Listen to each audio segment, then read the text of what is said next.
Exodus chapter 24 verses 7 to 8. Then he took the book of the covenant and read it to the people. They responded, "We will do everything the Lord has said.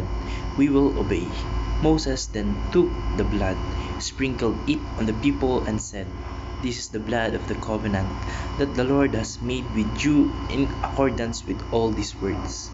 Magandang araw. Bago po magsimula ang ating devotion ay nais ko pong manghingi ng pangunawa at pangumanhin dahil ang ingay ng ating surroundings, dahil yan po ay aircon at saka yung mga magiging ingay pa in the future, which is the cars o yung mga sasakyan na darating o daraan, yung mga magiging ingay sa background, yung mga taong dumaraan, yung mga alaga ng kapitbahay.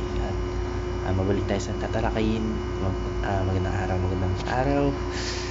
Ang tatalakayin po natin ngayong araw sa ating devotion ay ang Mosaic Covenant kasi parang sinasabi dito na Moises. Ito po yung covenant ni Moises. Kasi yung mga nakaraan kala Abraham, etc. Kaya ang una pong maturuan na natutunan ko ngayong araw kay Pastor Russell Ocampo ay the law is a mirror. Ang batas po na ibinigay sa atin ng ating Panginoong Diyos o yung binigay ng ating Panginoong Diyos sa Israel ay nagpapakita ng tunay na kalagayan ng mga tao, kung paano sila dapat mamuhay, kung paano tayo dapat mamuhay ayon po sa kalooban ng ating Panginoong Diyos, at kung paano dapat tayo sumunod dito, pati kung paano tayo nagkukulang dito sa pamamagitan po ng batas ng ating Panginoon Diyos. Nakikita noon ng mga Israelita yung kanilang kasalanan at pangangailangan at ng paglilinis at pagtubos, kasi nga po mula nung inilabas ni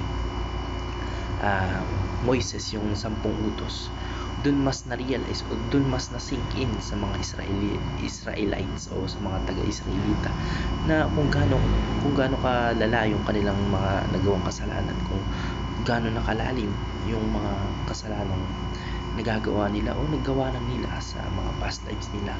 Kaya sa pamagitan po nun, mas na-realize nila o mas na-enlighten sila na mas kailangan pa nila ng paglilinis at pagtutubos na mula sa ating Panginoon Diyos. Tulad po ng isang salamin, pinapakita po ng batas ang dumi ng ating spiritual na buhay o spiritual life.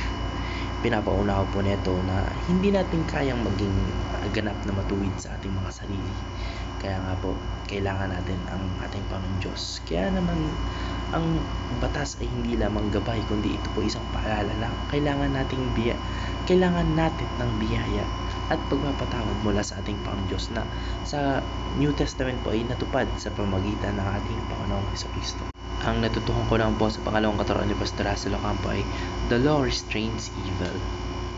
Ang batas po ng ating Panginoon Diyos ay nagsisilbing hadlang o limitasyon upang pigilan yung mga kasamaan at gabayan yung tayong mga tao tungo po sa matuwid na pamumuhay. Kaya nga po kung I believe ito po yung Holy Spirit na bumubulong sa atin kapag meron tayong mga bagay o yung mga intrusive thoughts na alam nating magkakasala tayo na hindi pa natin nagagawa o na execute through action. Yung pagdadalawang isip o yung mga konsensya natin, yung po yung parang bumubulong sa atin na huwag gawin yung kasamaan nito, na huwag ka nang mag-commit ng another sin. I believe na yun po ay ang Holy Spirit. Kaya sa pamamagitan po ng batas ng ating Panginoon Diyos, nagkakaroon po ng malinaw na pamantayan kung ano po yung tama at mali. Nagkakaroon po tayo ng standard kung ano ba dapat yung tama at ano ba dapat yung ituring na mali. Kaya naman napipigilan nito yung tayong mga tao na gumawa ng kasalanan dahil po sa takot sa kaparusahan o sa pagsusumikap na mapanatili yung ating relasyon sa ating Panginoon Diyos. Kasi nga po, kapag wala ang ating Panginoon Diyos, tayo po ay mamamatay dahil kailangan natin ng ating Panginoon Diyos. Our God is love, our God is life. Pero bagamat hindi kayang baguhin ng batas yung puso nating mga tao, ito po ay mahalagang proteksyon upang hindi tuluyang manaig yung kasamaan sa lipunan.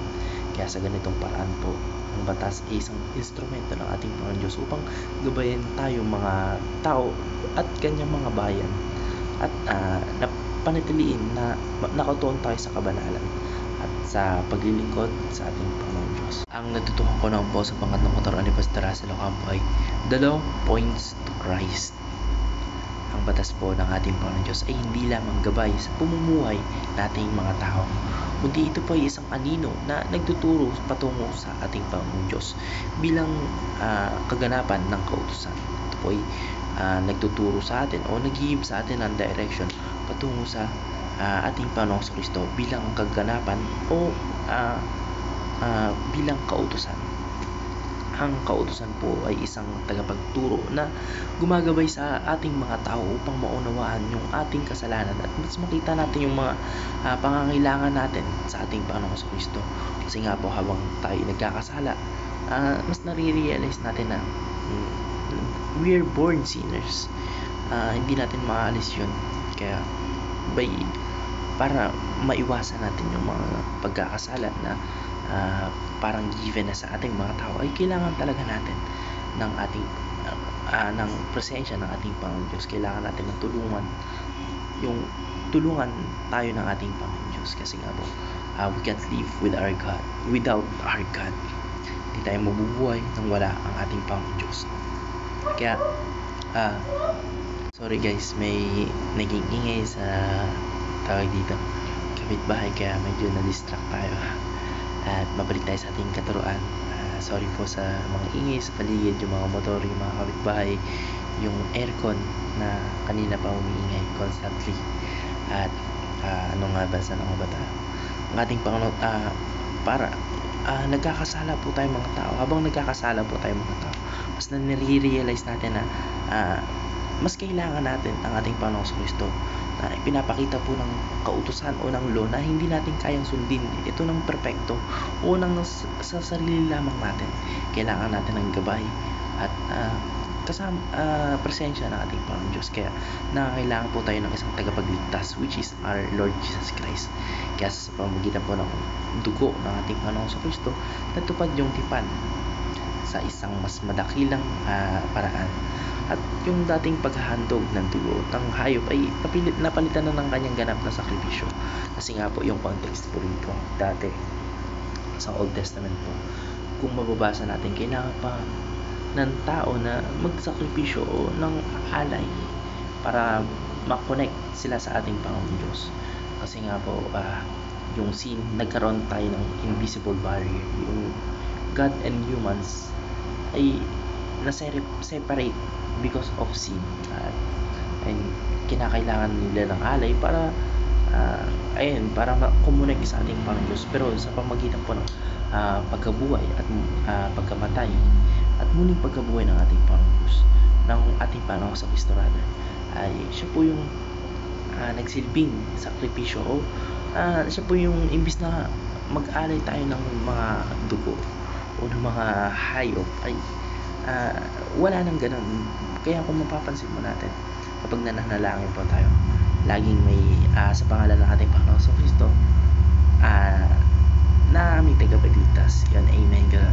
Kasi nga po, hindi na natin kailangan ng ibang alay, dahil nga po ginawa na po yun ng ating Panginoon sa Kristo sa kanyang sakripisyo doon sa krus ng Kalbaryo. Kaya ang batas po ay hindi isang pangwakas na solusyon, kundi ito po ay isang paraan upang pakita sa tao na yung ating pangangailangan kay Kristo bilang tanging daan tungo sa kaligtasan. Kasi nga po, hindi natin kakayanin ang sarili lang natin, hindi natin kakayanin i-overcome yung sin, kasi we're born with it. Sin is natural from humans. Nagpo-produce yung heart natin ng sin, naturally producing sin. Kaya nga po kailangan talaga natin ng gabay ng ating Panginoong Kristo.